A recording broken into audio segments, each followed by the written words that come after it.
To reset your Discord forgotten password, open the Discord app on your smartphone.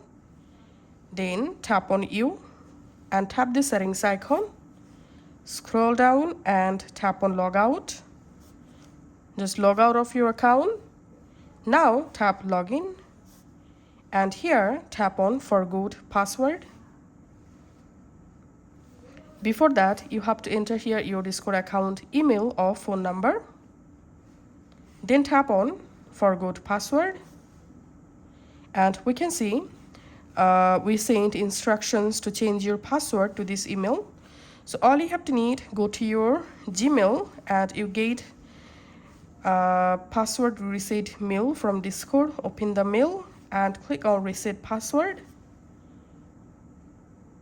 So make sure you are signed into the exact Gmail account, which Gmail account you added to your Discord. So we can see the new password or resetting password field.